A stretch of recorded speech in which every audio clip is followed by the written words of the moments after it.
નમસ્તે શ્રોતા મિત્રો, ફરી એકવાર દેશ દુનિયાના તાજા અને ઉપયોગી સમાચારોના ફરી એક નવા વિડીયોની સાથે હું છું આપનો પ્રિય ગુજુ સંદેશ। મિત્રો, સમાચારની શરૂઆત કરીએ આજની હેડલાઇનથી। ભર શિયાળા દ્વારકામાં વરસાદ, ગાંધીનગરને મળશે રિવરફ્રન્ટ, હવે બાળકો ભણશે ભગવદ્ ગીતા, વિપક્ષીઓનું વિરોધ પ્રદર્શન શરૂ, ખેતરો તળાવબીના પાકનો નાશ, કોરોનાના 328 નવા કેસ, રેલવે ટ્રેકને ઉડાવી દેવાયો, પ્લાસ્ટિક પર પ્રતિબંધ મૂકો, ગેસ સિલિન્ડરનો ભાવ ઘટ્યો, ભુજ એરપોર્ટને પણ દરજ્જો આપો, પાકિસ્તાનના પૂર્વ પીએમએ ભારતના કર્યા વખાણ, પિયુષ ધાનાણીને માર મારનારની ધરપકડ, મોદી સરકારની મહિલાઓને મોટી ભેટ અને હવે મફતમાં થશે સારવાર। આ તમામ સમાચારો આપણે આજના વિડીયોમાં વિસ્તારથી જાણવાના છીએ। તો મિત્રો, વિડીયોને અંત સુધી જોતા રહેજો અને ચેનલ પર નવા હો તો ચેનલને સબસ્ક્રાઈબ કરી લેજો અને વિડીયોને લાઇક કરી લેજો। તો મિત્રો, શરૂઆતમાં જાણીએ ભર શિયાળા દ્વારકામાં વરસાદ। આ અંગે વધુ જાણીએ તો ભર શિયાળા દેવભૂમિ દ્વારકાના વાતાવરણમાં પલટો આવ્યો છે। જિલ્લાના ખંભાળિયા અને કલ્યાણપુર તાલુકામાં કમોસમી વરસાદ વરસ્યો છે। આ કમોસમી વરસાદને કારણે શાકભાજી, જીરું, ચણા અને ઘઉં સહિતના પાકોમાં નુકસાનની ભીતિને કારણે ખેડૂત આલમમાં ચિંતાનો માહોલ છે। એક તરફ રાજ્યમાં ઠંડીનો માહોલ જામી રહ્યો છે, જ્યારે આ તરફ કમોસમી વરસાદ પડતા બેવડી ઋતુનો અનુભવ લોકોને થઈ રહ્યો છે। કેટલાક આગાહીકારોએ કમોસમી વરસાદની આગાહી પણ કરી છે। ત્યારબાદ જાણીએ મિત્રો, ગાંધીનગરને મળશે રિવરફ્રન્ટ। આ અંગે વધુ જાણીએ તો અમદાવાદ સાબરમતી નદી પર આવેલા રિવરફ્રન્ટને હવે ગાંધીનગરના ગિફ્ટ સિટી સુધી લઈ જવામાં આવશે। 4 તબક્કામાં ગિફ્ટ સિટી સુધી તેમજ 3 તબક્કામાં ગાંધીનગરને આવરી લેવામાં આવશે। દુબઈ સ્થિત શોભા ગ્રુપ આ પ્રોજેક્ટમાં 1000 કરોડનું રોકાણ કરશે। ગિફ્ટ સિટીના રિવરફ્રન્ટ પાસે જે ઘાટ બનાવવામાં આવશે તેમાં કોન્ક્રીટ નહીં પણ કુદરતી ટોપોગ્રાફીનો ઉપયોગ કરવામાં આવશે। ત્યાર પછીના સમાચાર જોઈએ તો મિત્રો, હવે બાળકો ભણશે ભગવદ્ ગીતા। આ અંગે વિસ્તારથી જાણીએ તો ગુજરાતના શિક્ષણ મંત્રી પ્રફુલ પાનસેરિયાએ મહત્વની જાહેરાત કરતાં કહ્યું કે રાજ્યમાં ધોરણ 6 થી 12ના વિદ્યાર્થીઓને ભગવદ્ ગીતાના પાઠ ભણાવાશે। આ માટે અભ્યાસક્રમ પણ તૈયાર કરી દેવાયો છે।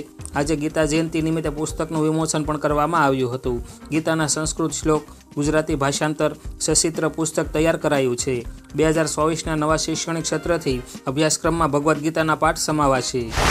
ત્યાર પછીના સમાચારની વાત કરીએ તો મિત્રો, વિપક્ષીઓનું વિરોધ પ્રદર્શન શરૂ। આ અંગે વધુ જાણીએ તો ગઠબંધન ઇન્ડિયા હેઠળના સાંસદોએ સસ્પેન્શનના વિરોધમાં દિલ્હીના જંતર મંતર પર વિરોધ પ્રદર્શન કર્યું છે। બેનરો અને પોસ્ટરો સાથે સાંસદો પહોંચ્યા હતા। આ પ્રદર્શનમાં હજારો લોકો જોડાય તેવી શક્યતા છે। લોકસભાના 100 અને રાજ્યસભાના 47 મળી કુલ 147 સાંસદોને સંસદના શિયાળુ સત્રમાં ગૃહની અવમાનના બદલ સસ્પેન્ડ કરવામાં આવ્યા હતા, જે સંસદીય ઇતિહાસમાં અત્યાર સુધીની સૌથી મોટી કાર્યવાહી છે।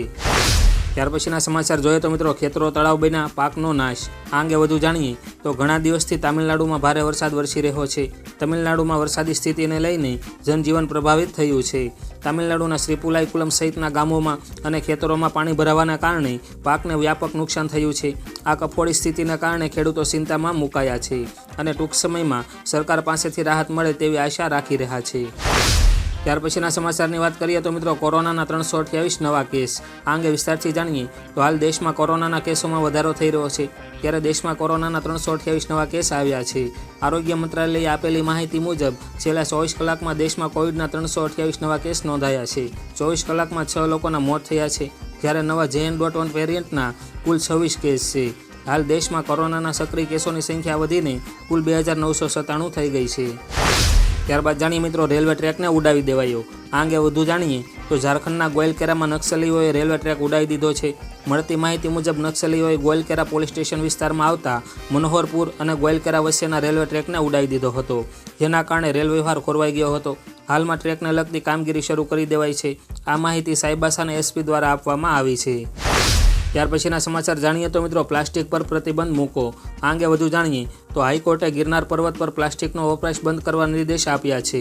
અંબાજી મંદિર તથા દત્તાત્રેય મંદિર આસપાસ ગંદકી બાબતે હાઈકોર્ટમાં જાહેર હિતની અરજી થઈ હતી। હાઈકોર્ટે કહ્યું કે માત્ર પ્રતિબંધ જ નહીં પરંતુ પ્લાસ્ટિકના ઉપયોગને અટકાવવા કડક પગલાં પણ રાજ્ય સરકાર અને સ્થાનિક તંત્રએ લેવા પડશે। બંને દેવસ્થાનોએ અન્ય ગંદકી પણ દૂર કરવા કહ્યું છે।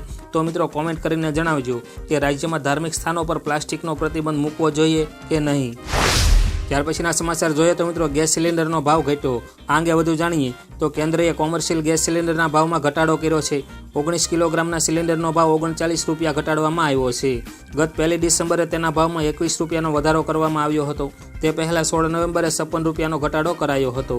ઘર વપરાશ માટે ઉપયોગમાં લેવાતા સિલિન્ડરમાં છેલ્લા 20 ઓગસ્ટ 2023ના રોજ 200 રૂપિયાનો ઘટાડો કરવામાં આવ્યો હતો. તો મિત્રો ઘરેલું ગેસના ભાવમાં ઘટાડો થવો જોઈએ કે નહીં તે કોમેન્ટ કરીને જણાવશો. ત્યાર પછીના સમાચાર જોઈએ તો મિત્રો ભુજ એરપોર્ટને પણ દરજ્જો આપો. આ અંગે વિસ્તારથી જાણીએ તો કચ્છના સાંસદ વિનોદ ચાવડાએ ભુજ એરપોર્ટને આંતરરાષ્ટ્રીય એરપોર્ટનો દરજ્જો આપવા માંગે છે. ભુજ અને કંડલા પોર્ટ પર હવાઈ સેવાનો વ્યાપ વધારવા માટે સાંસદ અવારનવાર રજૂઆત કરતા જોવા મળે છે. સાંસદે કેન્દ્રીય ઉડ્ડયન મંત્રી જ્યોતિરાદિત્ય સિંધિયાની સાથે મુલાકાત દરમિયાન આ રજૂઆત કરી છે. સુરત અને રાજકોટની જેમ ભુજ એરપોર્ટને પણ સુવિધાયુક્ત બને તેમજ તેની સાથે અન્ય પ્રાંતોને પણ જોડવામાં આવે તેવી માંગણી કરાઈ છે.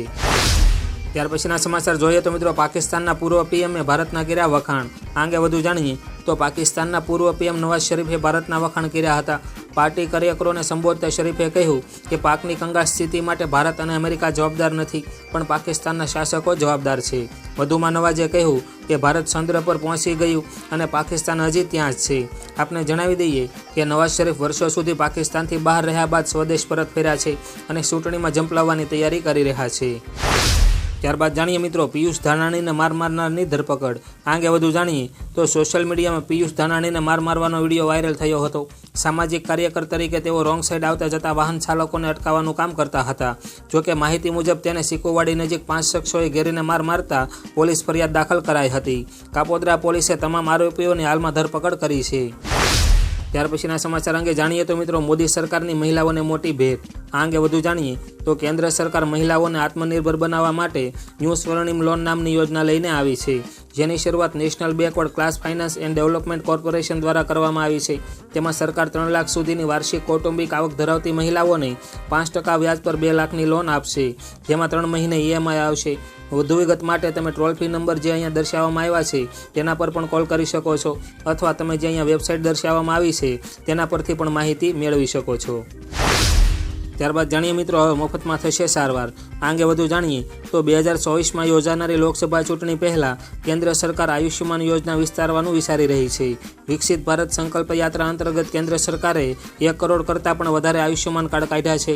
આયુષ્યમાન હેઠળ આવતી ભારત પ્રધાનમંત્રી જન આરોગ્ય યોજનામાં દરેક કાર્ડ ધારકને 5 લાખની મફતમાં સારવાર થશે. આ યોજના હેઠળ દેશના કુલ 60 કરોડ લોકોને આવરી લેવાનો લક્ષ્યાંક છે. તો શ્રોતા મિત્રો, દેશ દુનિયાના તાજા અને ઉપયોગી સમાચારના આજના વિડીયોમાં બસ આટલું જ. આપને વિડીયો પસંદ આવ્યો હોય તો વિડીયોને લાઇક કરજો, વિડીયો આપના મિત્રો દોસ્તો સાથે શેર કરજો અને ગુજુ સંદેશ ચેનલ પર નવા હો તો ચેનલને સબસ્ક્રાઇબ કરી ચેનલ સાથે જોડાઈ જજો, જેથી આ ચેનલ પરથી આવતા તાજા અને ઉપયોગી સમાચારના વિડીયોની અપડેટ આપને સમયસર અને સૌથી પહેલાં મળતી રહે. તેમજ આપના કંઈ પ્રશ્નો અથવા તો સૂચનો હોય તો કોમેન્ટ બોક્સમાં કોમેન્ટ કરીને જરૂરથી જણાવજો. તો મિત્રો, આજના વિડીયોમાં બસ આટલું જ. ફરી મળીશું નવા વિડીયોમાં નવા સમાચાર સાથે. તો ત્યાં સુધી રજા લઈએ. આવજો.